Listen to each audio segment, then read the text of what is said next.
Nenga wetwogera olunaku olwaleero ekitalo nnyo kitalo ddala ekyokubeera ng'ate omuyimbi Mesach Semakula munnange yafiiriddwako maama we. Twogerera Mungu yamujjuludde era ze mbuyaga ezikaza engoye. Ebyokufa kwe Ekimusse naki ekiviiriddeko okufa kwe munnange tebinnategeerekeka wabula nga byonna byonna ebinaaba bizuuse butereevu nja kuba mbikutussaako waneeno. Naye nga kyokka ekikakasiddwa nti munnange avudde mu bulamu bw'ensi eno. Kati nno munaye tusaba omwoyo gwe Katonda gumuze emirembe agulamuze ekisagumye emitima abakaaba enganda ssaakaati n'ab'emikwano. Ffenna ly'ekkubo jjukira ekitwawula munnange kubeera ng'ate oli asookayo munne. So ng'ate ebyo nabyo tubitadde ku bbali ye maama w'omugenzi Moze Radio yavuddeyo olunaku lw'eggulo nga mu butuufu atabuse nnyo nnyini ddala olw'ebyo ate ebizenga bimutuusibwako okuva mutabani we bw'atyo munnange we yava mu bulamu bw'ensi eno. Kati nno yavuddeyo n'atabukira abo bonna abamuleetera abaana abatali ba Moze Radio. Mu kusooka yayogedde ku mukyala eyamuleetedde wano recently omwana mbonga wa myaka 2 kyokka ng'omugenzi Moze Radio amaze mu ttaka emyaka 5. Mu butuufu ekyo kiba kyewuunyisa abantu mufuneeko ku nsonyi muswaleeko. Ate omulala ye n'amuleetera omwana nga wa myaka 28 kyokka ng'ate omugenzi Moze Radio yafiira ku myaka 33. Kati awo naffe ne twebuuza bannange yamuzaala wa myaka emeka? Yamuzaala wa myaka 3, yamuzaala wa mwaka gumu? Kale kwegamba naffe ne bitusobera bannange. Abantu mulekeraawo okubeera ng'ate mweyagaliza mwekka, mweyagaliza nnyo kwegamba ate muswaleeko kwegamba nga tonnakola kintu sooka naawe opimemu sooka ogeraageranya. Oleeta otya omwana ow'emyaka 2 ng'oli yafa dda myaka kati 5? Oleeta otya omwana ow'emyaka 28 ng'oli yafiira ku myaka emeka?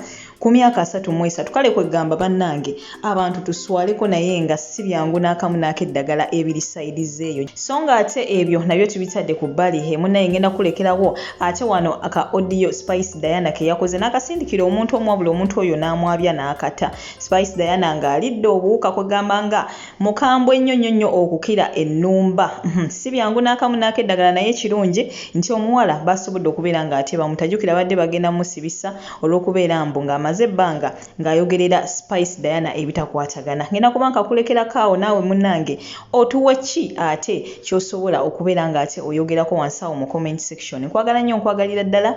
Subscribe nga gwatannabateekako akadde oleme okubeera ng'ate missing out updates. Goodbye for now. Webanga nze Spice omukadde gw'amanyi not anymore. Samuddanamu by the way. Ndoza mukusirika n'agamba ono omwana ndoza bambi ye musiru ayagala yamulinnyako. Nja kikuba ekyo kimazi. Kiŋŋambire bambi. Nja kukikuba. Bwemba simusobola nja funa bounce ange bakikube.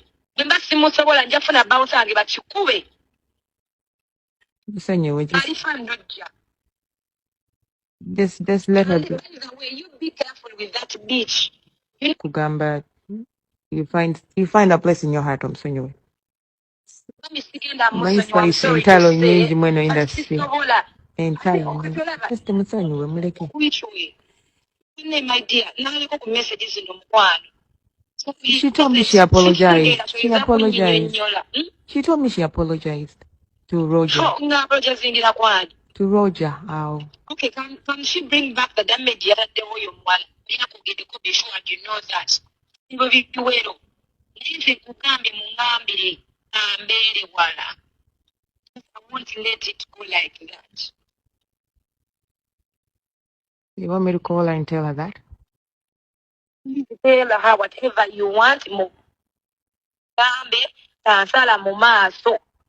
Era ne yesterday kyabuzeeko kata.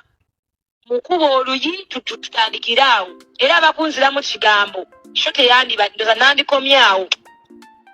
Tuba nange mugambe tansala ku mu maaso kubanga agamba binagaawuba.